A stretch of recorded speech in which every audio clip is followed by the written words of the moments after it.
In 2022, a major tech company sent a company-wide email about their commitment to employee well-being, psychological safety, and building something together for the long term. 6 months later, they laid off 12,000 people via a calendar invite. Those employees woke up to on a Tuesday morning, no meeting, no warning conversation, no in-person anything. Just, your access has been revoked, here's a link to your severance terms, here is a generic sentence about how much we appreciate everything you've contributed. Good luck. That same year, a retail giant posted a lengthy statement on LinkedIn about how their employees are their greatest asset. They were simultaneously lobbying against minimum wage increases in 3 separate states while paying their distribution center workers below the median for their region. A major bank ran a national advertising campaign about financial empowerment for underserved communities. According to their own internal pay equity audit that leaked roughly 2 years later, they were paying, on average, 14% less to employees from minority backgrounds in equivalent roles. And an energy company, one of the most carbon-intensive industrial operations in their sector, not even close, won a corporate sustainability award. The award had a little trophy. They put it on their website. You could list examples like this for an hour. Every generation has seen some version of this. But something is different now, and the difference is not that companies have gotten worse. The difference is structural. It's about information flow, incentive architecture, and a generation that grew up in an environment specifically designed to expose the gap between what something claims to be and what it actually does. Here's my question, and I mean this as a genuine analytical question, not a rhetorical. 1. At what point does the gap stop being a misalignment and start being the product? We're going to answer that. And you are not going to love the answer. We're going to explain how corporate values became an engineered product, why they were designed to work on specific generational psychologies and not others, why Gen Z is the first generation to be structurally resistant to them, and what the economic consequences of that resistance actually look like at scale. Not emotionally, mechanically. This is not a rant about corporations being evil. I don't find that interesting. Evil is not a useful unit of analysis. What is useful is the system. Why it was built a certain way, how it held together for as long as it did, and where exactly the load-bearing pieces are cracking right now. The framing I'm going to use throughout this video is a concept almost everyone in this audience already understands. The skin. If you've spent any time playing multiplayer games, Fortnite, Counter-Strike, Call of Duty, whatever the game was for you growing up, you know exactly what a skin is. It's a cosmetic overlay. It's a visual layer applied on top of a character or a weapon or a map that changes how it looks. Entirely, the aesthetic is completely different. The mechanics underneath are completely identical. The hitbox on the character with the rare legendary skin is exactly the same hitbox as the default character. The gun with the $300 skin does the same damage as the default version. The skin is pure surface. It is, by design, disconnected from function. Corporate values are a skin. They are a cosmetic layer applied on top of the actual operating system of a company. That operating system runs on shareholder return pressure, quarterly earnings cycles, executive compensation structures, legal risk minimization, and competitive market dynamics. Those mechanics do not care about the skin. They run continuously underneath, regardless of what the skin says. And the skin can say anything. The skin has no consequences for the mechanics. That's precisely what makes it useful as a tool and precisely what makes it hollow as a signal. Once you see values as a skin, every interaction with corporate communications becomes readable in a different way. You stop asking, does this company mean what they say, and start asking, what is this skin designed to accomplish? Those are completely different questions. The second one is actually answerable. Let's trace how we got here. Because this machine has a history, and the history matters. Go back to roughly the 1980s. Before the modern corporate values movement, companies were largely transactional in their self-presentation. They made a product, they sold it, they employed people at a market rate, they answered to shareholders.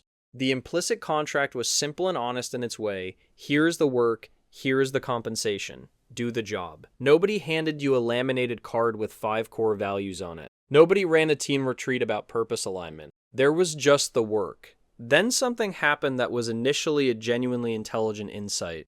Organizational psychologists and management researchers started accumulating evidence that employees who feel connected to a sense of purpose or mission perform better, stay longer, and cost less to retain than purely transactional employees. That finding was real. It had data behind it. It wasn't invented by a marketing department.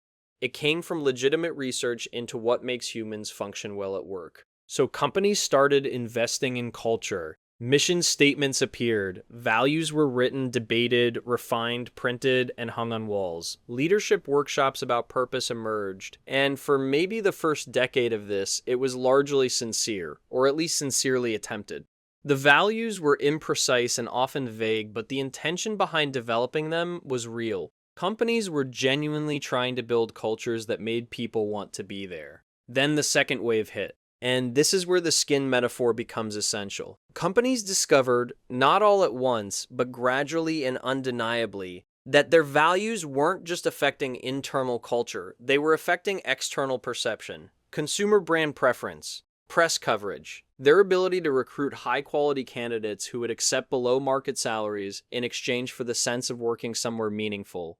Their relationships with regulators who found it harder to aggressively pursue companies with visible social commitments. The value statement wasn't just an HR tool anymore. It was a revenue-generating and cost-reducing asset. And that changed everything about how it was managed. The moment something becomes a revenue-generating asset, it gets handed to the people who optimize revenue-generating assets. It gets handed to communications professionals, to brand consultants, to language specialists who understand which phrases resonate with which psychographics. It gets A/B tested. It gets studied against competitors. It gets iterated until it performs. And the moment you hand values optimization to the same people who optimize marketing copy, you have made a clean and irreversible break between the values and the operational reality. Because marketing optimization has one job: make the message land. Making the operation align with the message is a completely separate job that costs an enormous amount more money and involves changing actual incentive structures and reporting lines and compensation models.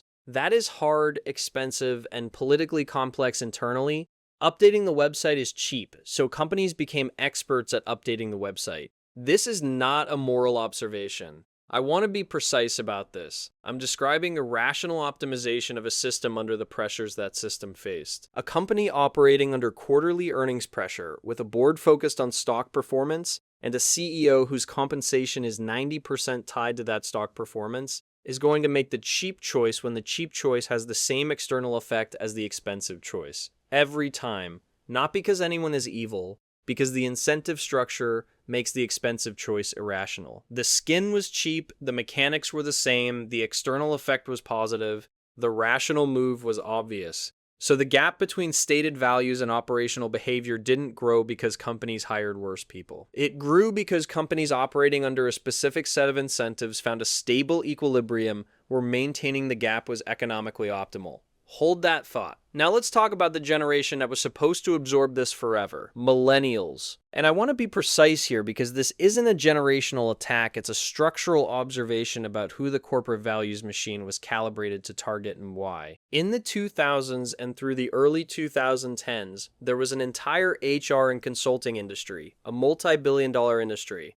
built around answering one question: how do you attract and retain millennials? The consensus answer, refined over thousands of studies and consulting reports, was give them purpose. Make them feel like the mission matters. Build a culture that feels meaningful. Allow flexibility. Make the hierarchy feel flat even if it isn't. That wasn't fake advice. It was accurate. Millennials as a cohort were disproportionately responsive to purpose-driven messaging, and that responsiveness had a very specific economic consequence. Companies found they could pay millennials significantly below market rate in sectors like tech, media, and consulting, because the compensation gap was being made up with psychic income, the feeling of doing something that mattered. This was a real functional arbitrage.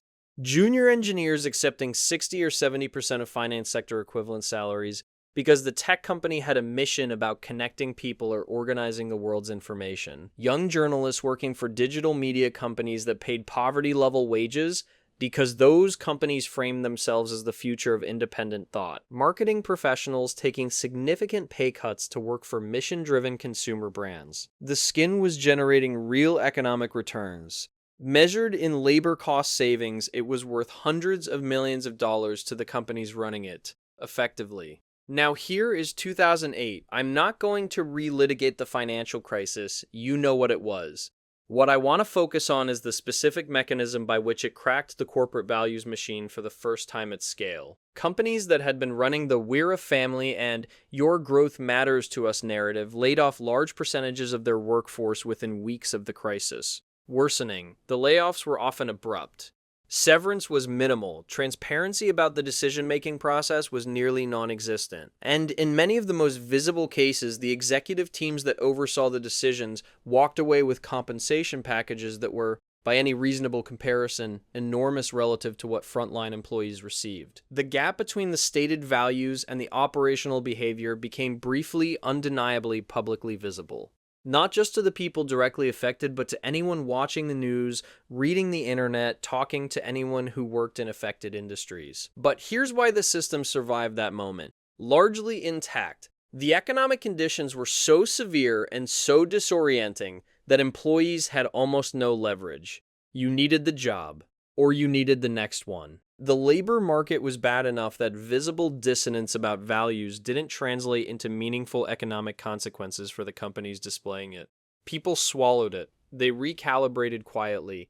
They noted it internally, but they didn't have the tools or the platform or the structural options to act on the dissonance in ways that hurt the company. What they did, however, was talk about it online, on blogs, on early social media, on forums. And that conversation accumulated.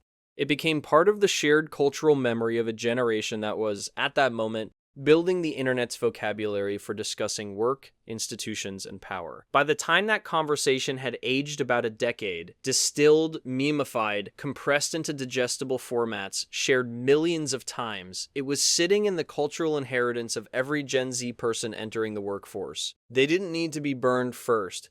The burn was already in the curriculum. This is the thing I want to sit with for a moment because I think it's the most underrated part of the whole dynamic. Gen Z is not more cynical about corporate values because they personally experienced more betrayal. Many of them haven't been in the workforce long enough to personally accumulate that many examples. They're more cynical because they grew up in an information environment that was specifically structured to surface and amplify institutional failures, credibility gaps, and the mechanics behind official narratives. Think about what growing up online actually means at a cognitive and behavioral level. It means you develop your framework for understanding institutions through a medium where the dominant incentive is to find the contradiction. Where going viral requires something that disrupts the official story. Where the most engaging content is the receipt, the expose, the side-by-side comparison between what was said and what was done. The internet's engagement architecture is structurally adversarial to institutional narrative management. A person who grew up reading physical newspapers and watching broadcast news developed a default setting of relatively accepting official narratives and requiring significant evidence to deviate from them. That's not naivety. That's an accurate calibration for the information environment they inhabited. A person who grew up on Reddit and Twitter and TikTok developed a default setting of treating official narratives as starting points for investigation, rather than conclusions. That's also not cynicism for its own sake. That's an accurate calibration for the information environment they inhabited. The difference in default settings is enormous, and it makes the corporate values machine malfunction in ways that were not predictable from within the machine's own design logic. If you're enjoying how this is structured and you want more systems level breakdowns like this, applied to money, careers, and how the economy actually runs, subscribe. I post regularly and I don't pad the content. That's the only pitch. Let me walk you through a concrete scenario because I think the mechanics get clearer with specifics you can actually trace. Picture a mid-sized technology company, 3,000 employees. They went public in 2019 at a valuation of around $900 million. By 2021, their market cap is sitting around $1.2 billion. In March of 2020, the CEO sends a company-wide email. The pandemic has just started restructuring everything. He writes about stability, about the company being a place where people can feel secure while the world is uncertain, about how they will not make knee-jerk decisions, about their commitment to the team they've built together. The email gets shared, it gets on LinkedIn with thousands of comments about what a rare and principled leader the CEO is. Several journalists mention it as an example of how companies should be communicating in a crisis. Over the next 18 months, they overhire aggressively. They go from 3,000 to around 4,600 employees. Almost every tech company is doing the same thing.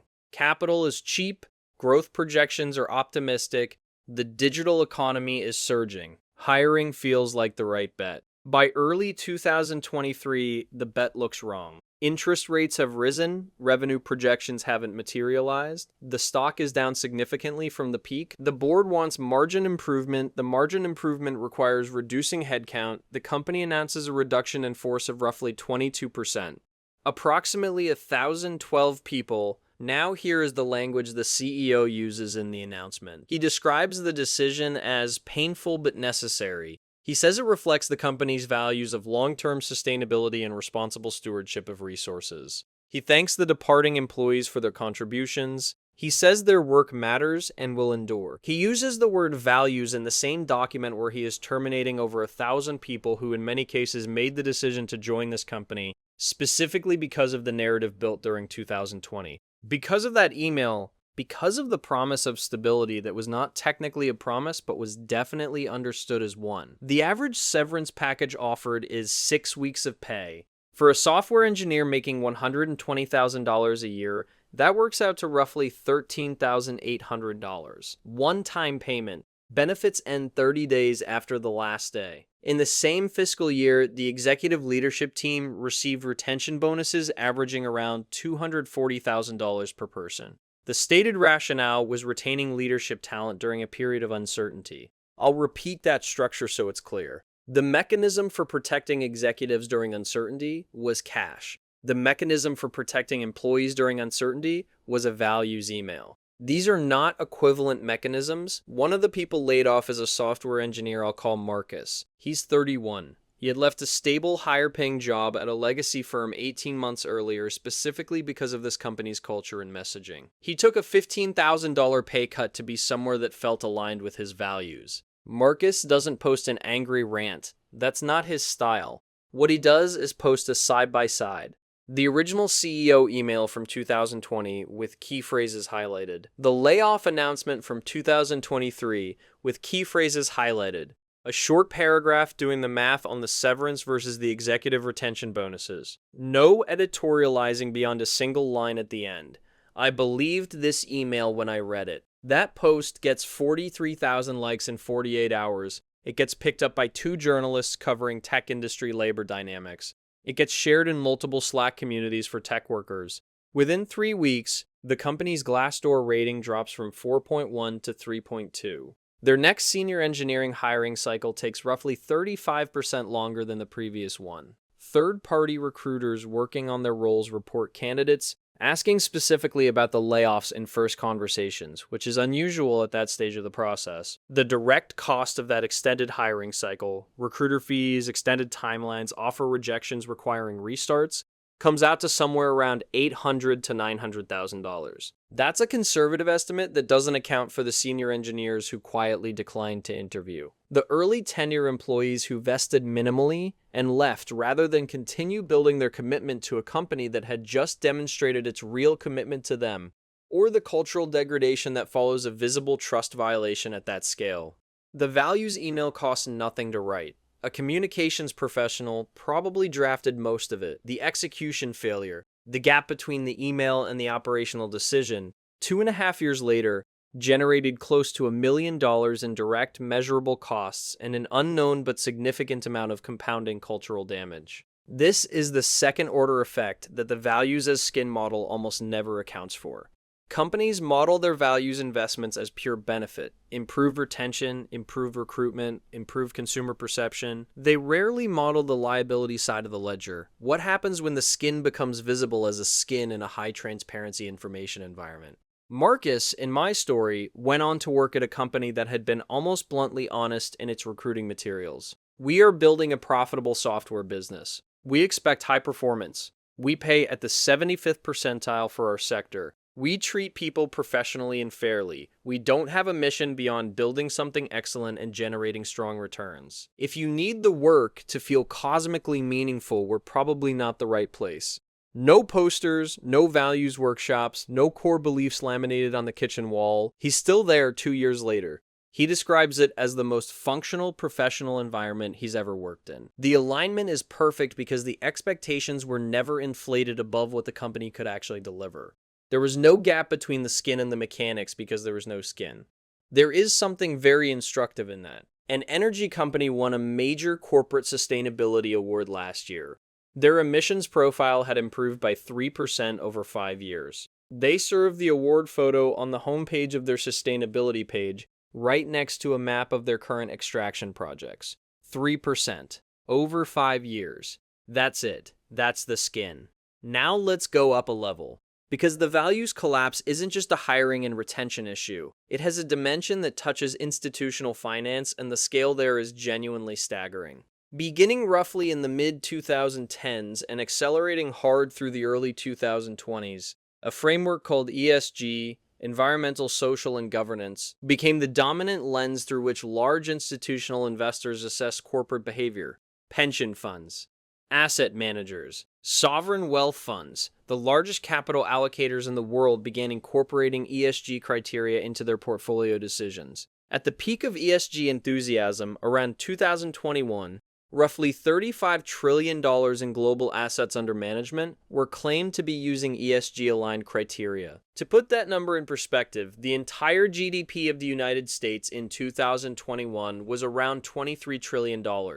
This was not a niche movement. This was a structural force reshaping how the largest pools of capital in the world decided where to invest. Now, here is the critical design feature of the ESG framework that determined everything that followed. It was almost entirely dependent on self-reported data. To receive a good ESG score, a company filed a sustainability report. The report described their values, their commitments, their progress, their goals. Third-party ratings agencies read the report, applied a methodology, and issued a score. Institutional investors used that score to decide whether the company qualified for their ESG-aligned portfolio. Access to $1 trillion of capital was downstream of how well you wrote a document about your own behavior.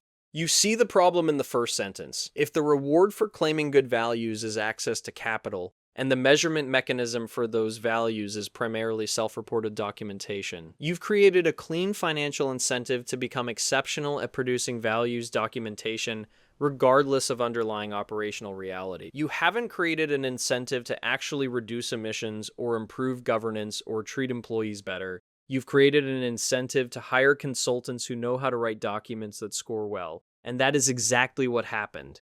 Entire departments emerged in large corporations, sustainability teams, ESG reporting teams, values documentation specialists, whose primary function in practice was producing compliant, high-scoring documentation rather than driving operational change. The budget for the sustainability report and the budget for actually reducing the company's environmental impact were often in completely different orders of magnitude, with the former consistently underfunded relative to the latter. This is the values as skin dynamic operating at the institutional finance level. The skin was ESG documentation. The mechanics were the same extraction, the same labor practices, the same governance structures. The skin was thicker and more expensive than the corporate mission statement version, but it was the same architectural principle. In 2022 and into 2023, it began unraveling in public.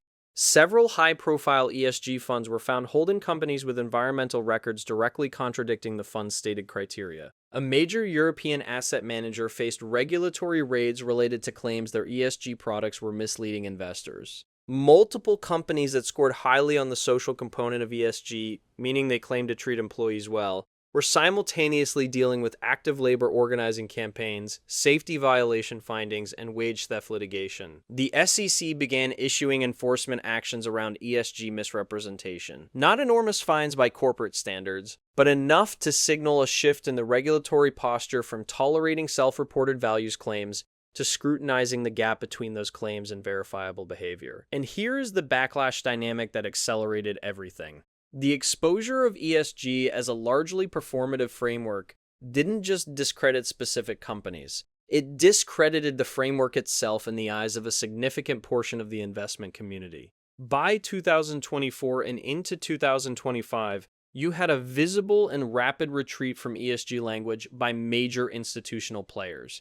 BlackRock significantly reduced their ESG rhetoric in public communications. Multiple major U.S. state pension funds explicitly removed assets from ESG-labeled strategies. The political environment in the United States turned ESG into a contested ideological category. The skin that worked on the institutional investor class for almost a decade collapsed faster than the skin aimed at employees or consumers. Because investors have a direct and fast feedback mechanism. When an ESG fund underperforms the market and simultaneously turns out to be full of companies that behave badly, the money moves.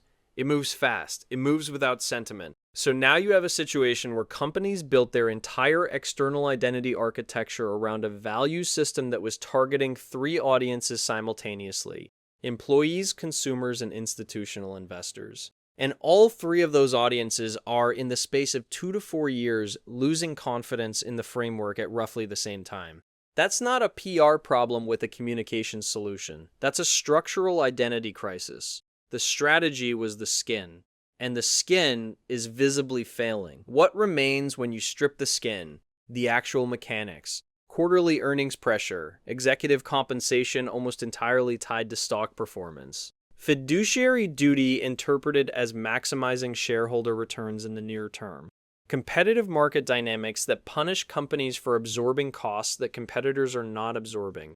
These structures haven't changed. They've been running underneath the skin the entire time. They're just more visible now. And for a generation that was trained by their information environment to look for exactly this kind of visibility, more visible means more legible, and more legible means less persuadable by the surface layer. Here's where I want to go, and this is the part of the conversation that I think most people in the corporate values are dying discourse completely miss. When trust leaves a large institutional system, it does not disappear, it reallocates. Trust is not destroyed by credibility collapse, it moves. And understanding where it moves is where the actual economic opportunity lives. Think about the directional logic.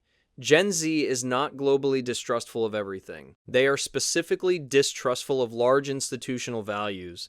Claims they are not equally distrustful of individuals, small businesses, and operators who communicate transparently about their actual incentives. In fact, there is substantial evidence that the same generation that will instantly fact-check a Fortune 500 company's sustainability claim will develop intense, durable loyalty to a small creator or brand that has demonstrated consistent honesty about what they're doing and why.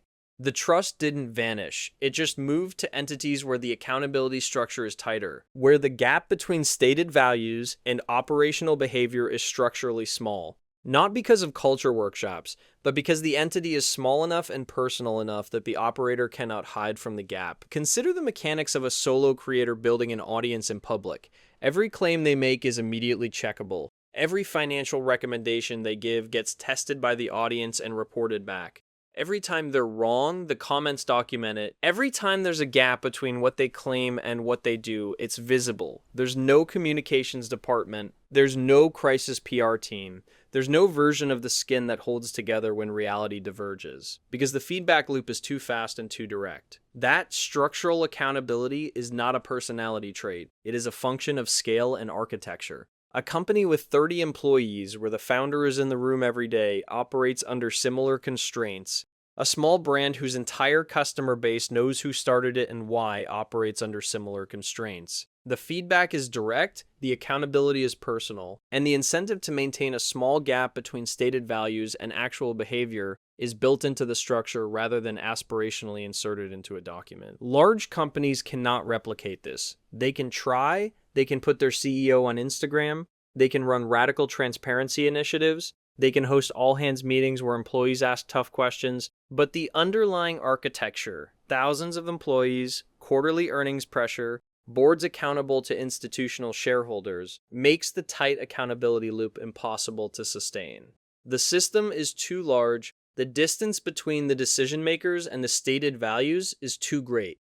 This creates an asymmetric advantage that is quietly compounding right now, in 2026, in favor of smaller operators. Let me put a number on this in a way that makes the economic logic concrete. Trust capital. The ability to get people to believe you, buy from you, work for you, recommend you, defend you when challenged, is one of the most valuable competitive assets any economic actor can possess. It compounds over time. It reduces customer acquisition costs. It allows premium pricing. It increases employee retention. It generates organic distribution through genuine advocacy. Large corporations built enormous trust capital over the post-World War II decades. They accumulated it by being stable, legible institutions that made consistent promises and usually kept them when the economic environment was cooperative. That trust capital was a genuine and enormous asset. That asset is now depreciating at an accelerating rate. The erosion is not happening because corporations became worse. It's happening because the information environment changed in ways that make trust capital accumulated through narrative management fragile in ways it was never fragile before. In 2015, roughly 62% of people surveyed globally reported trusting businesses to do what was right. By 2024, that number had fallen to around 47%. 15 percentage points of trust leaving the asset class in 9 years. Not across a financial crisis, not because of a specific dramatic event. Gradually, consistently, as the information environment continued doing what information environments at this level of transparency and velocity do. That displaced trust has to go somewhere.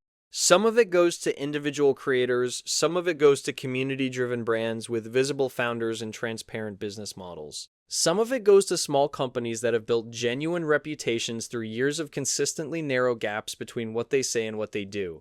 Some of it, yes, diffuses into general cynicism. But even general cynicism has an economic expression. It produces consumers who are slower to commit, more price-sensitive to trust signals, and more willing to pay a premium for genuine credibility once they find it. A skeptical consumer who has lost institutional trust and then finds a small operator they genuinely believe is one of the most economically valuable relationships that operator can have. The loyalty is stronger, the price sensitivity is lower, and the advocacy is more credible than anything money can buy.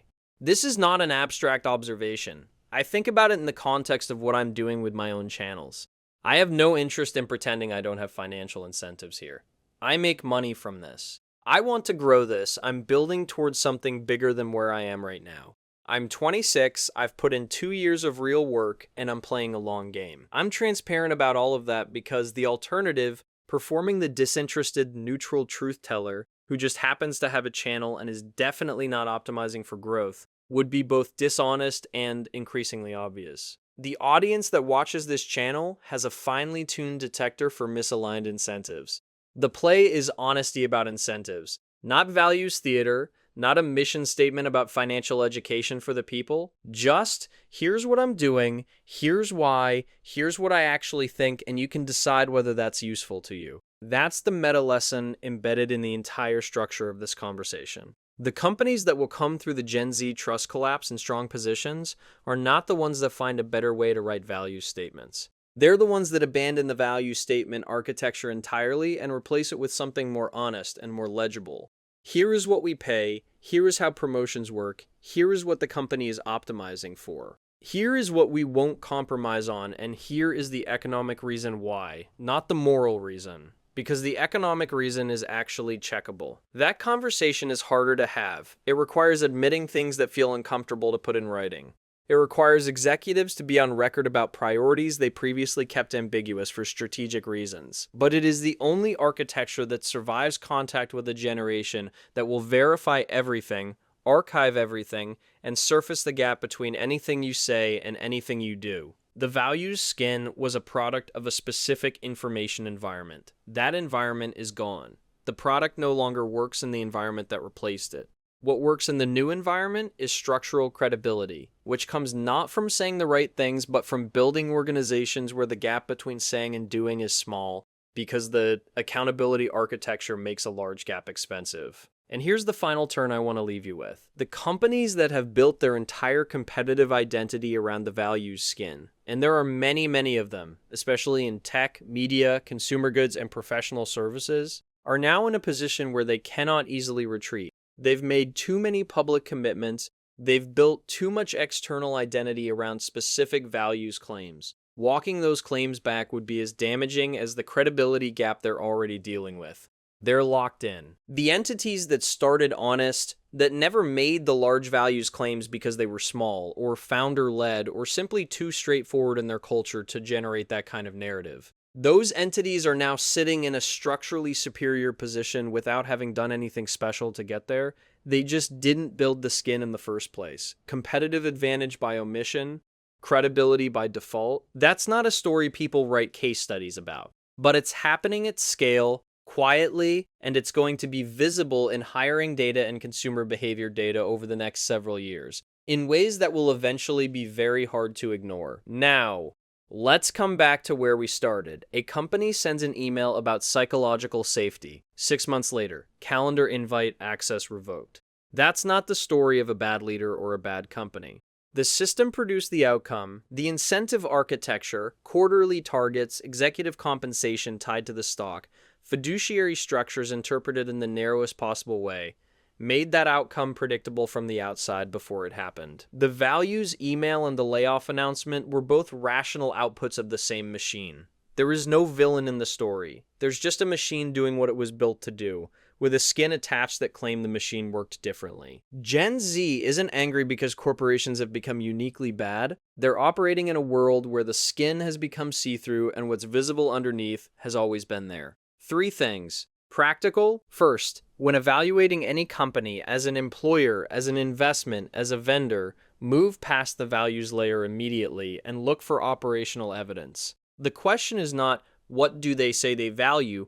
The question is, when values and quarterly performance conflict, what do they actually do? And how do they compensate people at different levels when that happens? If you can't get a concrete answer to that question, you have already received your answer. The skin is the substance. Second, understand that trust capital is being redistributed in an asymmetric direction right now. Large institutions are spending it down faster than they're generating it. Smaller, more legible operators are accumulating it at a rate that hasn't been possible in a long time. Because the institutional credibility that previously crowded them out of the market for consumer and employee attention is weakening. Brands and operators that have built genuine, verifiable track records of narrow values to behavior gaps are going to have pricing power, talent access, and consumer loyalty advantages that compound significantly over the next decade. That's a real investable insight. If you're building something, this is the structural environment you're building into. Third, run your own credibility audit on every professional and financial relationship you're in or considering. Stated values,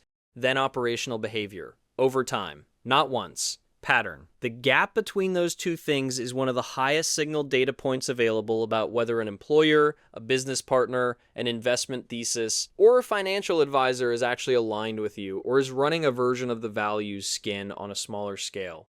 This is a learnable analytical skill. It doesn't require cynicism. It requires attention and a willingness to believe the behavior over the statement every single time without exception. The skin looks good, it's designed to. That's the entire point of the skin. The mechanics are what matter. They always were. If this kind of thinking is useful to you, subscribe. I'll be here.